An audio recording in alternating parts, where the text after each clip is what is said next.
Hi, magandang umaga sa inyo mga kasawi. Kumusta na po kayong lahat? Naway nasa mabuti kayong kalagayan at mag-iingat kayo palagi mga kasawi. At syempre ang ating tatalakayin na ito ay 4 na dahilan kung bakit naghihiwalay ang mag-asawa mga kasawi.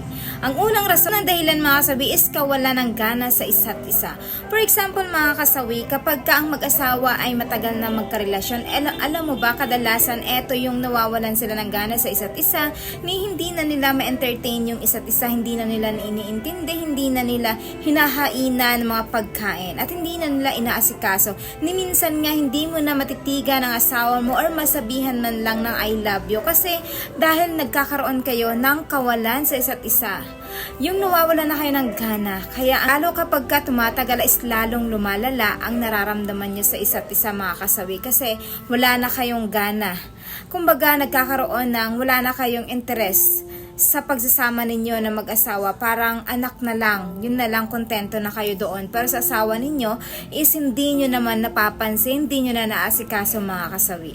Ayan yung ating una na dahilan naman mga kasawi is kawalan ng oras sa isa't isa. For example mga kasawi, parehas kayo na sobrang busy dahil sa trabaho, ayan. Tapos magyaya si mister na makipag-date sa'yo, ikaw naman hindi ka pwede dahil busy ka din, dahil nagtatrabaho ka. Tapos kapag si misis naman na magyayaya sa'yo ay hindi ka rin pwede kasi busy ka rin dahil sa trabaho.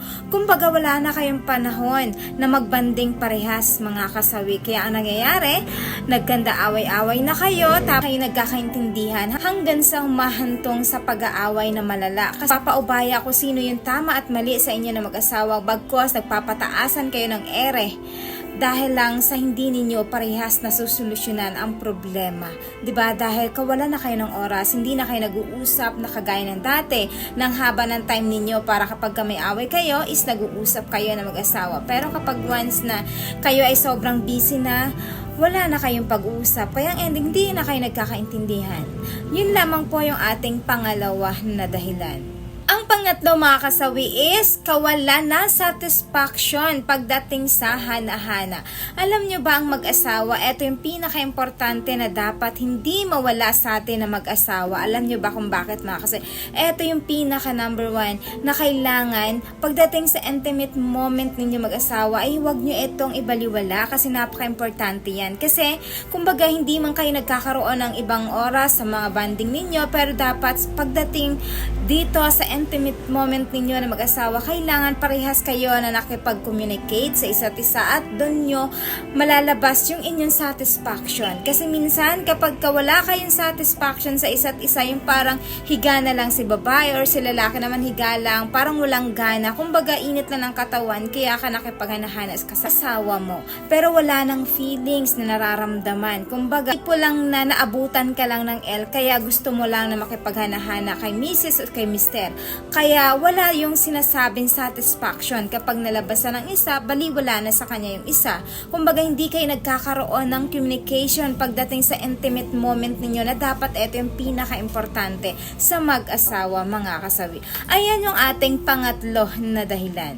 Ang pang-apat mga kasawi is nagkakaroon ng third party, babae man or lalaki. Wala ng gana ang kaparehan ninyo dahil nagkakaroon ito ng kapalit ninyo mga kasawi. Kumbaga, instead na dapat sa iyo lang yung focus ng asawa mo, pero nababaling ito sa kanilang kabit or bagong kinalolokohan.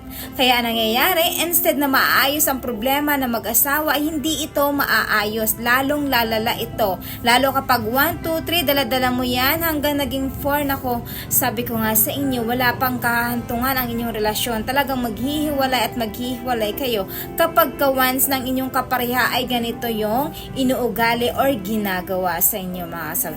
Yan yung ating pang-apat na dahilan.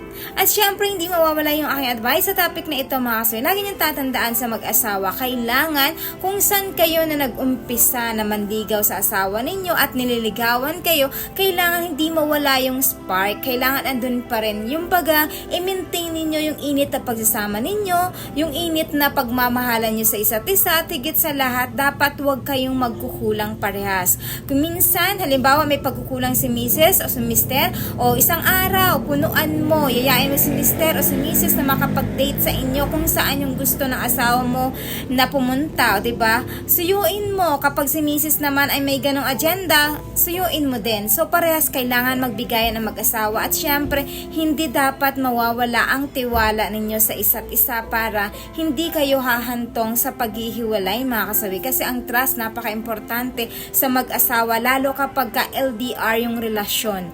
Ito yung dapat yung panghahawakan ninyo para naman tumagal ang inyong relasyon. Yan lamang po, mga kasawi, yung aking advice sa topic na ito. Maraming salamat sa patuloy na pagsuporta niyo sa akin, sa walang sawang pag-share at pag-comment. Sa mga hindi pa po nakapag-subscribe, pwede na kayo mag-subscribe, pwede na rin kayo mag-follow para updated kayo sa topic ko araw-araw. Magandang umaga.